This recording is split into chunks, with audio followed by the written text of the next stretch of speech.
Hi, my name is Mr. Kufs. I teach advanced placement, United States history, and I'm making a video, an awkward video here, standing without a podium or anything in front of me. The course has changed, so the new AP curriculum, this is period 3, and really the key concept is 3.1, which is British victories over France in the Imperial Struggle over North America leads to conflicts between the British government, the American Indians, and the British colonists, which end up culminating into a new nation, the United States. So this is where we make that happen. But before we get to the steps to American Revolution, it's important that we take a step back and put things in the proper context. And it really starts with that never-ending struggle between Great Britain, which is the dominant power since 1588, when they took over the Spanish Armada, and their main rival, France, and then also the Spanish and the American Indians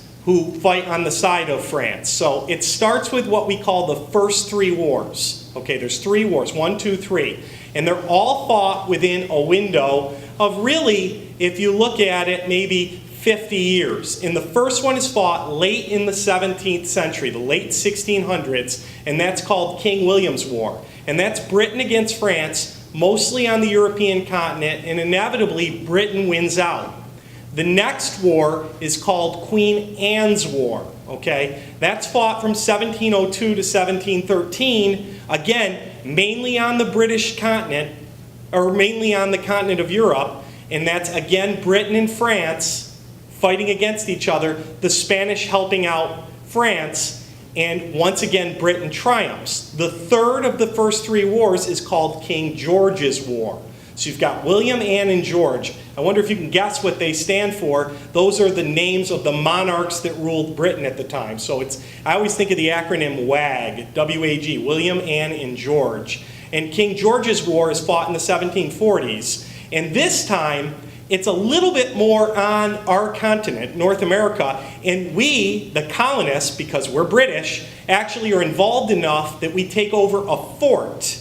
And we're pretty proud of that. And during the negotiation of the end of this war, unfortunately for the colonists, that fort is just given to the French. And we felt like, wow, we died for that fort and you just gave it away for some fishing rights and other things in King George's War. So there's a little bit of resentment from the colonists to their own British government when that war ends. But Britain and France, even though Britain has triumphed in these 3 wars, haven't resolved their problems. And this leads to a 4th war, which is the most significant war of the 4. It's called the 7 Years' War. More famously, maybe the French and Indian War, and it's fought from 1754, count 7 years, to 1761. And in this war, it again is Britain versus France, but it's mostly fought on the North American continent. So it's a little bit of a twist here with the 4th war. What's interesting about the 4th war is that the colonists play an active role, and if you're wondering on what side, again, I remind you, we're British. It's the first time we see a young colonel named George Washington. He actually lost a battle in this war. And the war is really provoked by the French because they were taking over forts in the Ohio Valley, which is, if you look at a map of the United States, the Ohio Valley is really literally where the current state of Ohio is. We have forts there, and the French are disturbing them, and that upset us. So we fight against the French and the Native Americans who are allies of the French. The French are really good at trading with the Native Americans and giving them a lot of gifts. Let's not be deceived to think that the French thought of the Native Americans as more civilized. They didn't. They just used them better. But really, because of this, you see the British and us fighting against the French and the American Indians.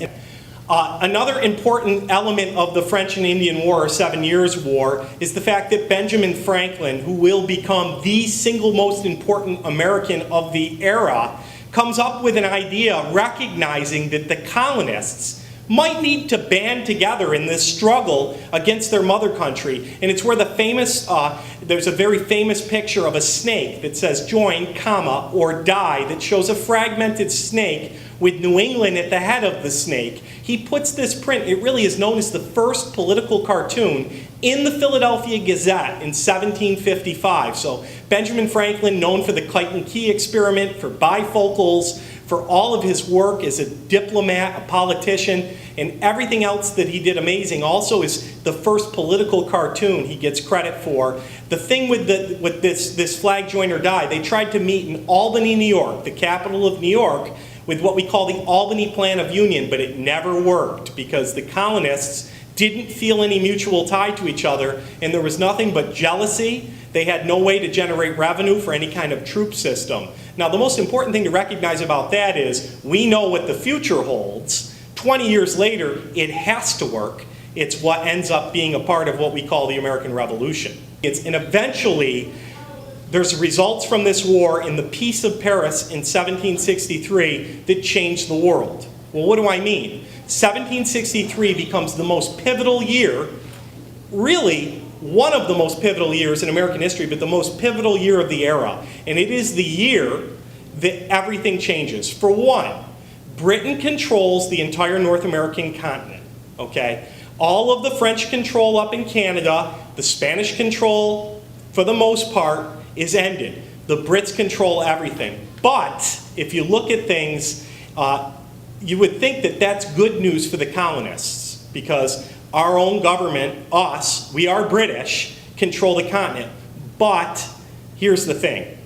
Britain has left their American colonies alone up until this point. And here's a key point. We call that salutary neglect.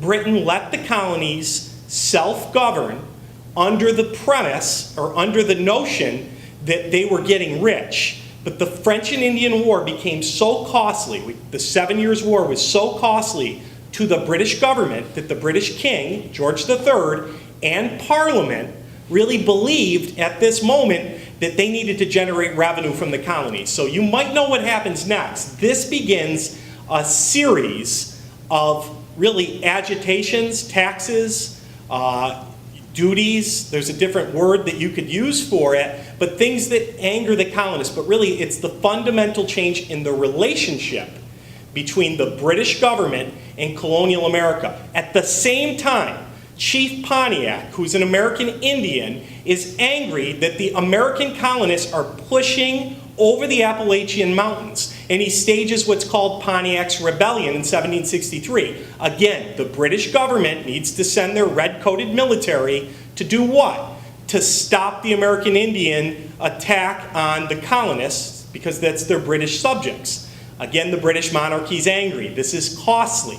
So King George III does what many people call the first step toward American Revolution. He draws an imaginary line called the Proclamation Line of 1763, which is really a line down the Appalachian Mountains, and he forbids the colonists to cross that line. Well, the colonists are people that are really, if you want to remember something about America, the American experiment, everybody that comes here really at some point took a risk. These are not complacent people. Complacency is not in the DNA of the colonists. These are all risk takers. Most from England, some against their will, but all these people courageously are here for the most part because they took a trip across an ocean to an unknown place to make a better life. So you're not going to tell them when their population becomes stronger that, hey, you can't go across this line. They're not going to listen to that. So they start to defy the king, and you can see some building resentment. And that becomes a theme from that point forward. So think timeline here. 1763 to 1774-75 is really the period that we see the steps to revolution. We use the phrase revolution because it is unthinkable that the colonists would revolt against their own mother country even as early as this point. Okay, but within a short window, I'm talking just over a decade, we see that flip. So let's get into the steps to revolution right now at this point.